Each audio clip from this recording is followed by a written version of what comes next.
Sports Social Podcast Network. Sports Social, now on the Sports Social Podcast Network. Hi, it's Lindsay Hooper here. Every week, join myself and Natasha Dowie. The Offside Rule covers the whole of the women's football pyramid and takes a look abroad as well. We have 3 key matches that we analyse from every weekend. Join myself and Natasha Dowie every single week to hear about the women's football pyramid, the ingoings, outgoings and ongoings on the Offside Rule podcast. Thanks for choosing this free Anfield Index podcast. If you'd prefer to listen to this or any of our other shows without adverts, then now's the time to check out Anfield Index Pro. With AI Pro, you can supercharge your entire listening experience. You'll not only get all of our podcasts without the ads, but you'll have them far faster with our Quick Publish feature available exclusively for subscribers. AI Pro also puts you in the heart of our sound studio, with an option to listen to many of our shows live and interact with the podcasters in real time as the shows are recording. Upgrading couldn't be easier. AI Pro is available on all popular podcast platforms, and we have our own apps for Apple and Android. Just head on over to AnfieldIndexPro.com and get started today. Good morning, good afternoon, good evening, wherever you are, whatever you're doing, and welcome to the 7th episode of Big Decisions. I'm your normal host, ladies and gents, Dave Davis, coming to you from, well, been good actually. I was on holiday, not that you'll care, in Lanzarote for a week, but coming back now to a cold and you can say sunny Edinburgh, but it definitely doesn't look the same. And more importantly, aside from my travails, we've got to talk about everything on the Liverpool weather horizon because there's a warm front at the moment, isn't there, ladies and gents? You will be happy. You will look at that table, you'll have seen the City result, which we'll talk about, and the upcoming games, and think, yeah, it's all nice, it's all sunny. However, you can also feel a bit like the clouds are coming over, can't it? Injuries, threadbare in certain places, yeah. Also, hoping, praying for the forecast, because we're going to get that on the injury front, aren't we, from Jurgen Klopp over the next few press conferences. And there's a lot of big players. We are hoping for an upturn. So we'll talk about that. We'll talk about injuries. We'll talk about individual players. We'll talk about cup finals. We even might get to the off-the-field stuff as well. We will run through it all on our 7th edition of Big Decisions. So let's start off on the colder side. I mean, injuries galore. It does now feel like a real crisis, and people throw that around a lot, don't they, at clubs, and we mark and all this, and got an injury crisis, 1 or 2 are missing, look at your squad, etc. It does feel like it's catching up with us now. I think we need to be clear on this. It's not all areas. Funnily enough, you think back to the start of the season, almost the full turnaround. Have we got enough defence? Are we short there? That was the one we were saying we haven't. Now, it's actually the area where it's not too bad. And that's even with Trent missing. I mean, if you look who lined up yesterday, Robbo, VVD, Ibu and Conor Bradley. Joe Gomez came off the bench. Kostas Tsimikas was an unused sub. Jarell Quansah was an unused sub as well. If anything, the defence now is the one area where you look and think, actually, we've got better options anywhere else. The forward line, you're a bit hopeful of because you still got Gakpo, Diaz, the King is back as well, Mo Salah. Núñez, which we'll talk about because of his importance. You hope from what Jurgen Klopp said, they caught it just in time, almost like as a precautionary. As Jurgen Klopp used the phrase specifically, because of what happened, they pumped the brakes on Núñez there and he was taken off. He felt something and he was taken off straight away after what happened. You get it completely. But it is catching up with us. So the forward area is, if Núñez is fit, not too bad. You still got, we've operated with 4, it's there. If it's 3, you're a little bit, okay. It's the midfield you're worried about now, isn't it? Big time. And please, I'm not just washing over Jota going off. That's gutting. Jota's been one of the star performers in recent times, especially in Salah's absence. 8 goal contributions. I am not just washing over that for 1 second. It's still a massive loss. It's not something we'd want. But Salah coming back again, maybe a timing thing in the way it's worked. Like when Alexis got injured, Endo was there. Endo goes away. Alexis come back. Sometimes, things can line up. Trent, Bradley, that sort of switch around, if you want to call it that. So there's that element. Midfield is the one you're massively worried about now. You have to be worried about midfield. I'd get that and everything. That Curtis, one of our most important, injured. McAllister is the only fit starter midfielder. The strongest midfield is Szoboszlai, Curtis, McAllister. And only one of those is fit. So you look to other seniors, think, yeah, great time in Endo coming back, really good. He's not played that many games, that type of thing. You can say McAllister had the injury and a bit of a break, which not too bad. It's then where do you go from there?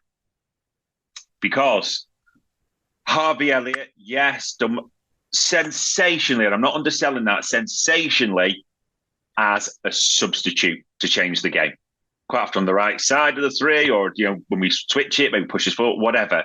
But as a substitute, you still have those concerns against him starting. Everyone does.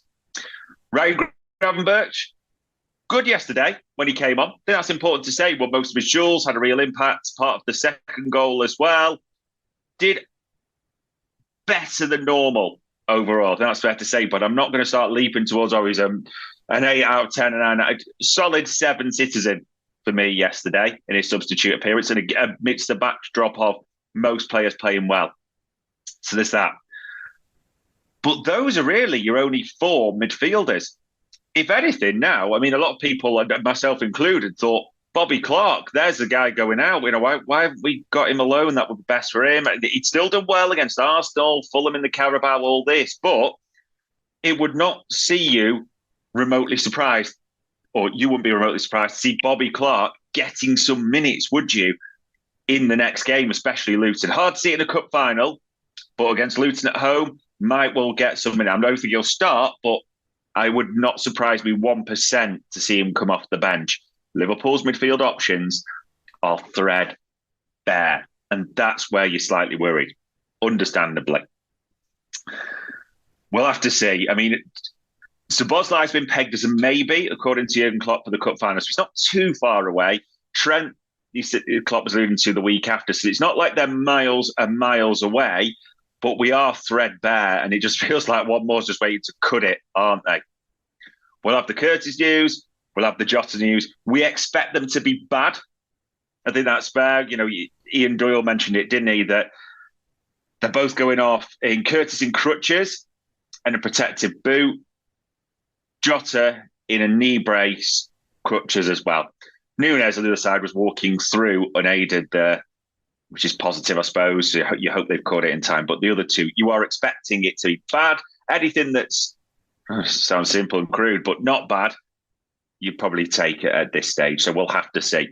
And the other thing with the big decisions on the injuries is the blame game of it. You all have seen it on Twitter. Who do you want to blame? The new one seems to be the Liverpool's medical team. They're a joke. They're not fit for purpose. That one's back on the radar now, isn't it? Now, the two sides to this, and people, again, will have their thoughts, which is irrelevant in regards to what I think. But the 2 injuries yesterday, nothing to do with the medical team. You see Curtis almost get his foot caught in the turf, the way it bends. You see Jota with the player landing on and the impact and what that has afterwards. That's got nothing to do with the medical team at all. On the other hand, recurring injuries, people will look to those two. Alisson, not too much, but you will think, it's the second hamstring. You got this against City, and it's another what can we do there? Is something we need to be aware of. I will get that to a small point. The ones that it's a difficult question to answer for everyone is Szoboszlai and Trent, and this is where you do have a few questions, but I don't. We'll never know enough. We'll never know, despite Jurgen's comments saying we never rush a player back, we never do that. What else is expected to say? But you've also heard, and again, this isn't putting direct blame on anyone, but Jurgen talk about Jota in that Burnley game where he went against the medical team's wishes. He was clear on that. The ultimate say-so, according to Jurgen, is with the player as well. So if Jurgen goes against the medical team's wishes, the ultimate say-so is with the player. The job of the medical team is to make recommendations, okay, and suggest. They don't carry the ultimate say-so. That is not to absolve them from everything at the same time, because it doesn't look good, just pure optics-wise, does it? That Trent and Szoboszlai have got the same injury again. Both of them have got the same injury again after 2 games back. The optics, the pure optics on that does not look good. So there's questions to be asked.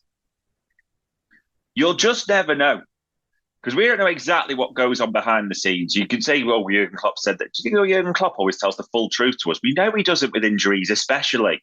That's not his job. He needs to manage it how he sees Ben, he sees fit.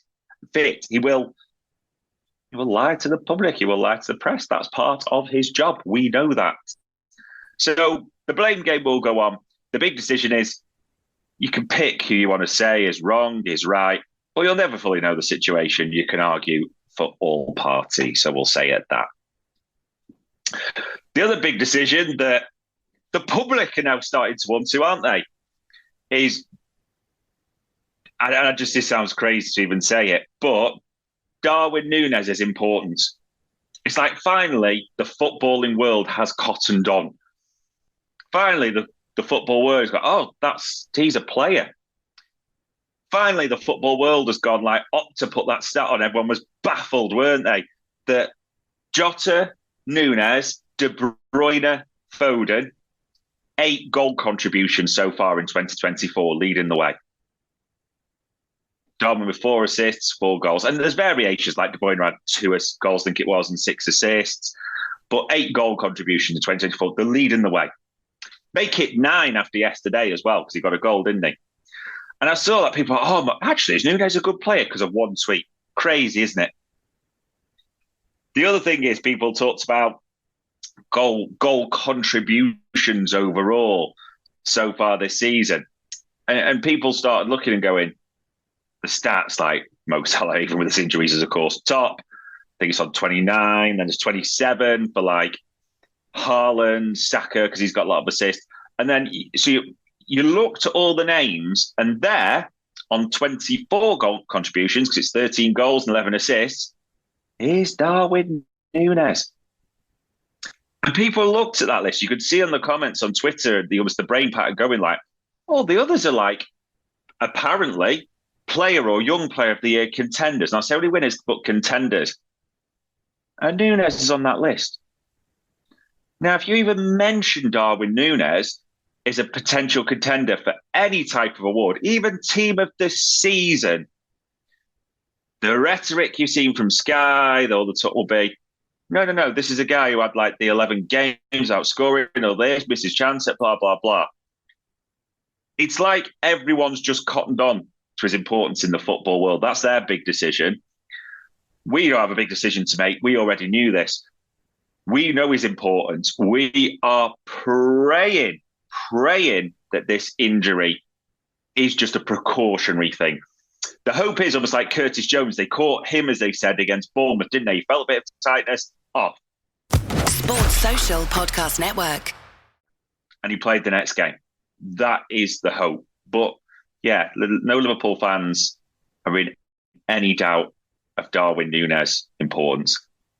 The other big decision is Mo Salah's back, and Mo Salah gives hope to everything. That's the lift, and you should feel that. You should radiate in that glow of Mo Salah. I mean, this is a guy who comes on approximately half an hour, gets a goal and gets an assist. The goal, I mean, I don't quite know what the defender's doing, but it's still a lovely finish in the bottom corner. He made things tick. He calmed it down at times. The assist is beautiful, isn't it, into Alexis McAllister. The king is back, okay? And when the king returns, you will feel that warm glow. Everything just seems a bit better when Mo Salah is back. And yes, we wish it wasn't with Diogo Jota by the looks of it going out, because we could combine. Just feels like we're going to be robbed of that preferred forward 3. Doesn't quite seem we can ever get Jota, Núñez, Salah on the pitch. There's always one, and that's not to downplay Gakpo or Diaz, but as the season has gone on, that has shown itself to be the leading three. So we might well never see it, who knows? But we have to pray for good news. Kind of a key theme there, isn't it? Just say that for most sections. Conor Bradley, though, is my big decision. Get carried away. Now, I think about this kid. I think about, he's 20 years old, he's 5 assists, he's got a goal, how he played yesterday, how he's played in all his games. And here's the big decision I am currently pondering around Conor Bradley. Will he maybe just not quite do what he could do in his career and only end with 3 Ballon d'Ors? Because this kid is fucking unreal. Calm, composed. He even, in the formation switch yesterday, took on that inverted role, didn't he? Just controlling things, moving it around. Even early on, where he goes in that kind of marauding run and that poke that was nearly in, he was a threat. He defended well. He's been, and you can't say this lightly, he's been brilliant at everything. Now, the one thing I don't like about Conor Bradley is people are now using this to somehow play against Trent in some way. Like, this isn't one of the golden stars we've ever had at Liverpool. Like, he isn't like a generational talent and he does things with the ball that you cannot believe. So I have zero idea why people use it to downplay Trent in any way, Conor Bradley. I just think it's brilliant to have another superb talent. And Conor Bradley genuinely is an absolute talent. I mean, already, I'd say getting carried away, I don't care. Could still make a mistake because he's young defenders do. But this is a kid that is solidly part of the first team fixture already. Some people even said, I saw yesterday, that I'm not sure I'd start Conor Bradley against Brentford because this would be one where Joe Gomez, the size, the directness, the way they play, all things like that. Boy, did Jurgen Klopp make people eat those words. More importantly, when you watch that game, when you watch the highlights back and you absorb the content like we all do, you all look and think, Conor Bradley is a potential superstar. It's okay to get carried away. Things might go wrong. That's possible. That's the nature of football. But think of everything that's going on in his private life. Think of everything that's happened. This kid just seems to have such a mentality. So that's my big decision. I'm getting carried away with Conor Bradley. What I'll also get carried away with is it's cup final week. But it's cup final games all the way now to the end of the season. I mean, we saw City get drop points against Chelsea. So we are top. We are top. Even if City win their game in hands, we stay top. Unreal. Absolutely unreal. These games they're all massive. I actually find it boring when people say, title race doesn't start with 8 and get like... you can get into those semantics, taking away the focus, the impact of the games. That's people's opinion. They're entitled to it. Big decision, and this is where I go for it, is you can subscribe to that. That's fine. It's that clinical. To me, it's all right to be excited about the Reds. It's all right to say massive. It's all right. It doesn't make you a bedwetter if you think it's a massive game. It does not make you honestly, I don't know why people want to shit on other people's opinions in this regard. What we should be feeling is the massive impact. And I understand when people say there is cup finals all the way to the end of the season. I actually like it sometimes when people tweet 13 mornings to go. They say, charting off that the clinicalness of it. You enjoy the moment, but on to the next one. What a week it is. An absolutely massive, massive week it is.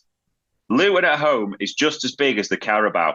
It's funny, isn't it? You will make your big decision on this. Now, seen some people say, I'd rather beat Luton than win the Carabao. People are saying that. I'm sure you'll probably come across it, tweet. I think they're just both ginormous. They're both ginormous. The league's a bit different. The league is about win. Obviously, don't get injuries, but just win. Cup finals is a bit different. And what I mean by that is you will rate the Carabao how you rate it. You'll think it's a tin pot. You might think, no, it's a great spirit. You might think some of my best days out are at Wembley. It's unbelievable, that whole thing. But it's a massive, massive week. So your big decision is, do you view the title race now? Do you think it is one? How do you view it? It's cup finals all the way. You personally will make your big decisions on that. Probably my thing would be, as I just said there, people see it very differently. There ain't no right or wrong. Just maybe que sera for that one. Off the pitch as well, big decisions. I was a bit surprised, and again, people were always surprised for Jurgen Klopp's comments, the 10:30s that came out on Alonso. And the reason I was surprised was Jurgen Klopp had been really direct and said, early on, I'm not involved now. I'm not going to discuss it. This is when people go back to that first press conference. He said, I'll answer all your questions now. But I'm not involved. I'm not part of it. I'm just focused on the team end of the season. We got that. So he was asked the question, and it was Nationals interview because there's not breakout rooms. There used to be. The Nationals do the interviews. It's not quite like it was before. And obviously Paul Joyce and all the others to grade them, they did exactly the right thing. It's great journalism to get that information from Jurgen Klopp, if you can, about Xabi being the standout candidate. Now, why am I talking about this in big decisions? I just think it puts on a pressure to everything now that's maybe not needed personally. You can't really walk these back. I don't see how he can. But he's talked about the current generation. And he's named them like Pep, Ancelotti, almost put we're one bracket. Then he's talked about the new generation. So he's almost denoting like a successor should come from a new generation. That's the way it's going to be looked at. And he names Alonso as the standout.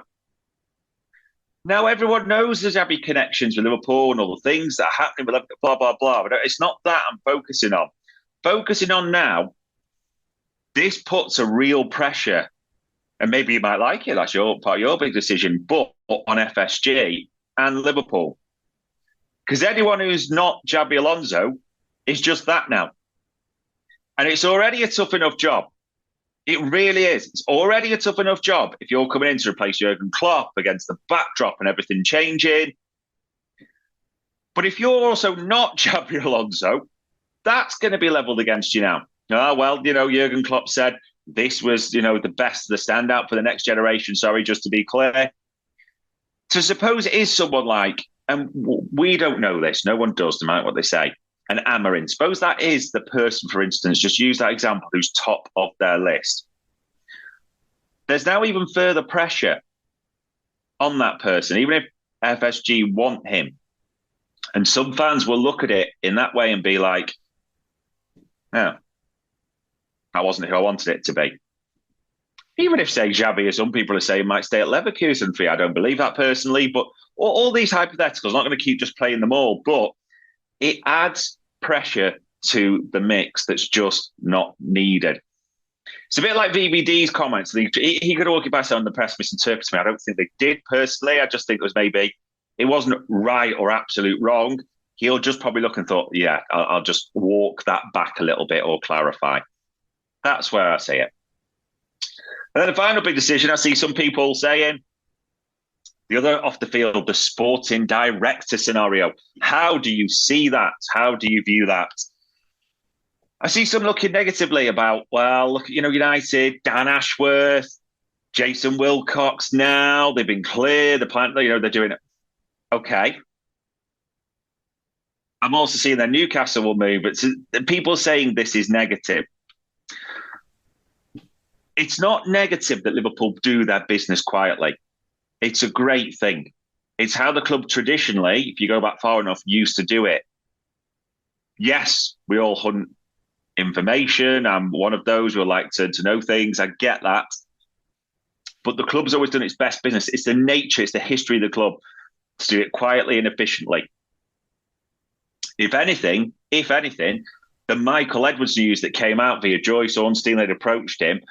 FSG, and then people had debated, was it in November, was it this, or that set off the Twitter spats, but they probably didn't want that to come out as well, did they? Liverpool like to do the business. Also, every day that now goes by in the United's public thing, because Dan Ashworth hasn't moved. I'm just trying to talk about all the clubs, but Dan Ashworth hasn't moved. Well, it puts pressure. They're doing things publicly. So here's your big decision when you're thinking, oh, we're not moving. Would you want the club to be running that way? Would you want every link like this behind the scenes to just be made publicly and then it plays out. Because I wouldn't. I don't think that looks too efficient, personally. I think they're doing that, United, to make it look like Ratcliffe's coming to make a check. But we are more established than that. They are trying to invoke change. I don't want us to be run that way. And I've seen some people go, oh, look, because we do it privately in Schmadtke. That's nothing to do with it being Jörg Schmadtke. We're talking about the method of the way it's done. Look at the Klopp news. It was kept close in-house. Now, imagine that had played out publicly. This season would have been absolute chaos. And where we are now just would not have happened, okay? So the big decision on this is, and I've said before people jump on me, yes, come a certain time, if I'm not hearing more towards the end of February into March, because you start planning for the summer months, there is a timeline where you get a bit worried. Not worried now at all. Everyone will think it differently, but it's better for it to be kept quiet, close circles, and then move efficiently. That's what we're looking for. There's a lot going on LFC-wise this week, ladies and gents. There's a massive league game, there's a massive cup final, and there's a massive wait for injury news, which we are hoping and praying for. By the time you listen to this, you probably might even know more. Who knows? But if you have stayed with me to the end, thank you very much for your time, ladies and gents. That was episode 7 of The Big Decisions. We hope you enjoyed listening to this Anfield Index show. Please be sure to subscribe to our channel so future podcasts find their way to your device automatically. There's nothing quite like fan engagement, and we'd love to know what you think of anything discussed on this show. The best way to get in touch is over on our free Discord community, where both podcasters and listeners debate the hottest LFC topics 24/7. Sign up free now at anfieldindex.com/Discord. You won't regret it. You can also follow us on Twitter at Anfield Index and find us on Facebook by searching for Anfield Index. Oh, and before you go, we'd love it if you could leave us a 5-star review on your favourite podcast app. It only takes a couple of seconds, and it means the world to the people who create these free shows. Sports Social Podcast Network.